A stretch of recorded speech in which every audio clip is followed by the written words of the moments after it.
Hi guys, hope you're doing well. Welcome to my space. Doing it in honor of my late dad. I just felt like I want to tell out the story of my side of the story of how it all happened, the darkest day of my life. One of the darkest days of my life, of course. So this goes back in 2006 where my dad was in and out of hospital. It wasn't a good year for him. So the last time he was in hospital in that year was in November 2006, yes, as I had said. And he was referred to a hospital in Nairobi because we used to live in Eldoret, and they needed further medication, should I say that, for him. So he was referred to a hospital in Nairobi where he went, and the advice, or rather what the doctors in Nairobi felt, was that he should be on oxygen 18 hours a day. And also that's when, but I had not known there was something called dawa, the dawa that we use these days. That's where he was introduced to dawa, because he had a chest problem, he had bronchitis, and it had become chronic. So he was advised to be taking a mixture of ginger, garlic, lemon, boiled together. That's the dawa that we use these days, right?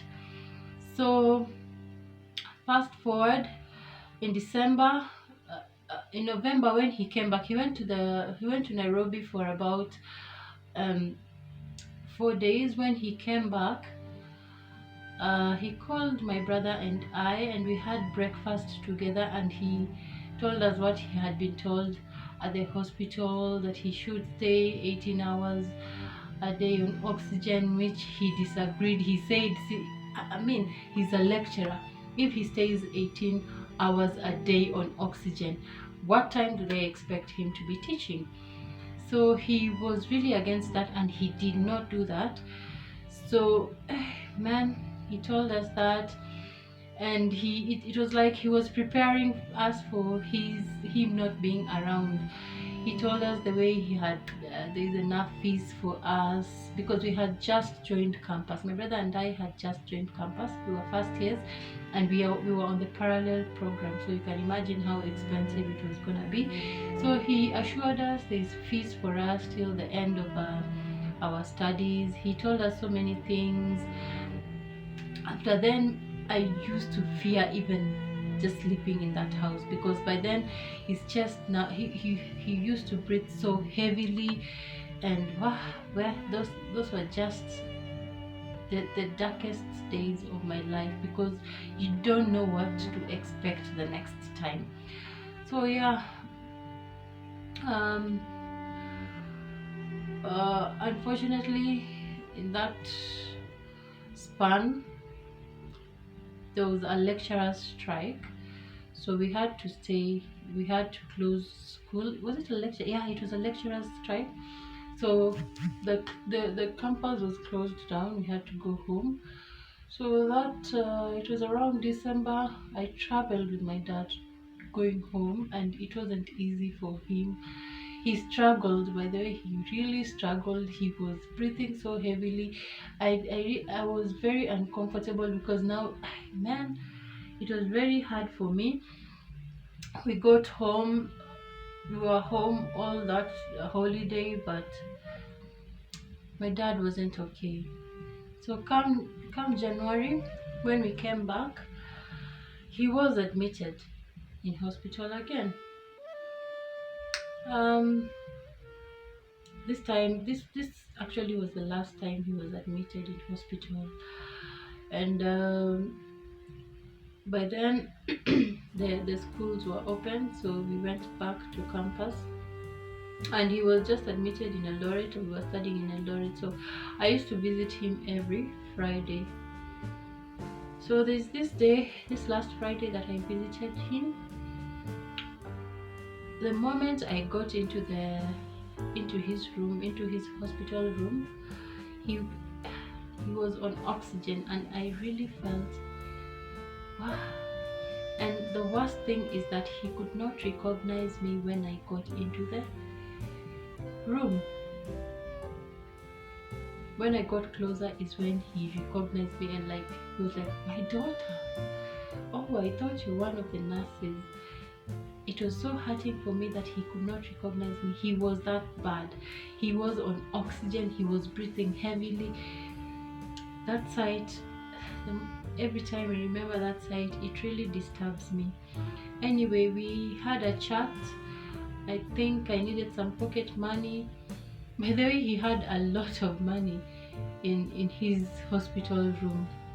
So I needed some pocket money because I was in school. He directed me where I could get the money. I took the money. After spending about an hour with him, because now those were the visiting hours, I left and went back to school. But that thing really disturbed me. The sight of seeing him on oxygen, I had never seen her. I had never seen him in that state, and that state really disturbed me. It really disturbed my mind. So yeah, that evening wasn't good for me. I really struggled even to just get some sleep. I really struggled. So fast forward in the morning of Saturday, at around 9, between 9 and 10, I get a call from my brother telling me that daddy is passing out. Please come to hospital.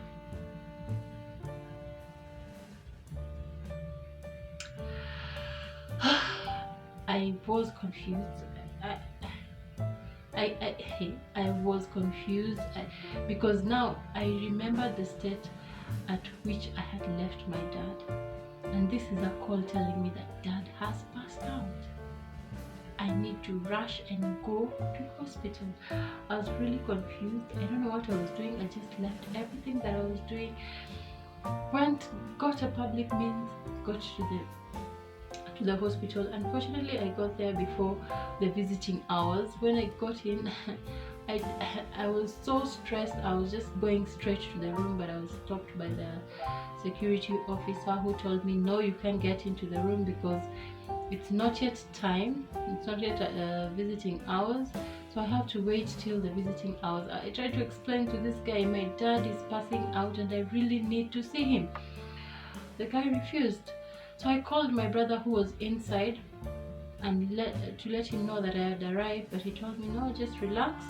You wait for the visiting hours, then you can come in. So yeah, that's what I did. But it was the longest.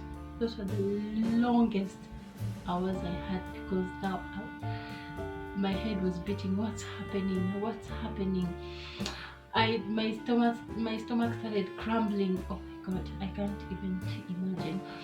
So when it got to the visiting hours, I was allowed in and I went direct to my dad's hospital room.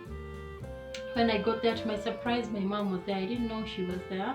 I thought it was only my brother, but my mom had already arrived and they were there with my brother. My dad was on the bed, helpless. His tongue had now swollen and he was struggling to breathe. So his tongue was out and he was struggling to get breath. Oh God, he couldn't talk at that point. By then, my stomach now was rumbling. I just needed to use the toilet, so I went to use his toilet. I diarrheaed. So when I was in the toilet, he called out my name. He used to call me Okambo. I can't remember that. I can't forget that name, sorry. He used to call me Okambo. So he called out my name, but I was in the toilet by then. I had a running stomach, so I was diarrheaing. When I finished and I came back, he couldn't talk no more. Up to now, that thing really disturbs me because probably he wanted to say something that if I was there when he was calling me, he would have told me what he wanted to say. But when I came, he could talk no more. And that was the last word I heard from him. Anyway, I stayed there for a few minutes, a few, like the whole visiting time, sorry. Then I left. So I left my mom and brother there because I couldn't bear the sight. I couldn't bear just staying there for all that time. So I went back to school. A thing really disturbed me. It was really hard on me. I couldn't. I was just restless. And I remember that I didn't even take dinner. I was just restless. It was really hard on me. And that night, the night that he passed on, I don't know if that was the exact time he was dying, but there was a point in the night where I broke down. I cried because I remembered the site that I had left, and I cried. I don't know why I was crying. Probably that's the time that he was passing out. He was fighting between life and death. But I cried. And by then I was with my boyfriend, so my boyfriend comforted me, my then boyfriend. So then waking up in the morning, I didn't have a good sleep. So waking up in the morning, I get a call from my brother.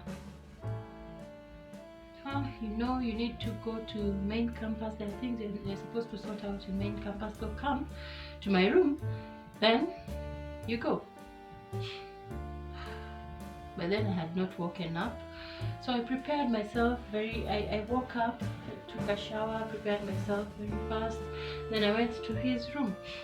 In his room, I found he was there with his friends, and one of his friends was to go with me to main campus.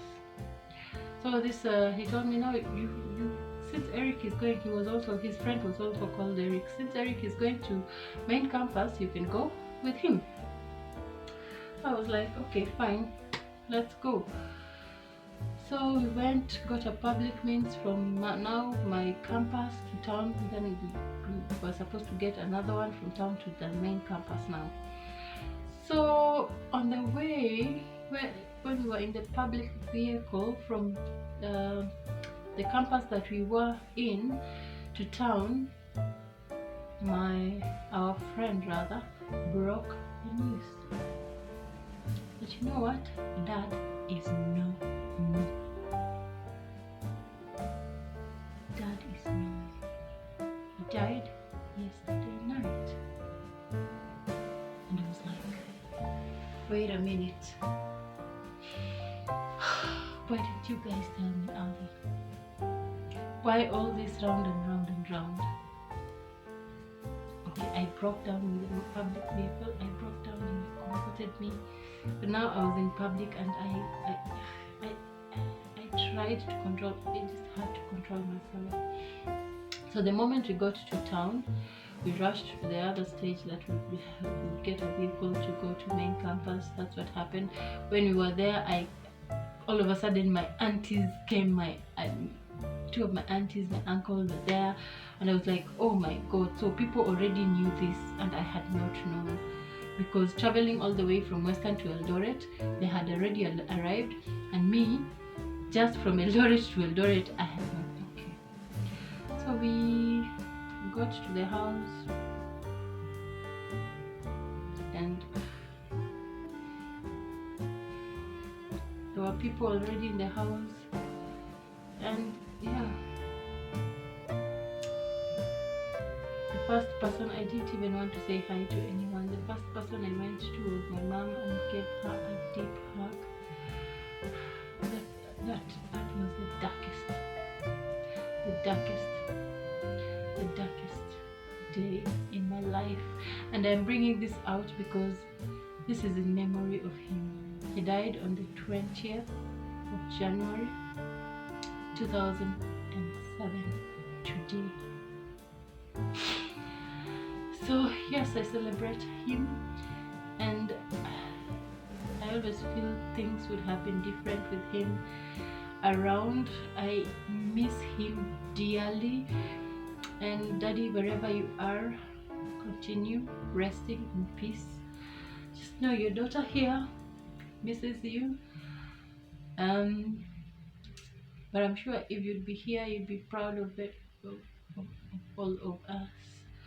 That's how I lost my dad, and there's a lot that happened after that. So, yeah, that's the end of my story.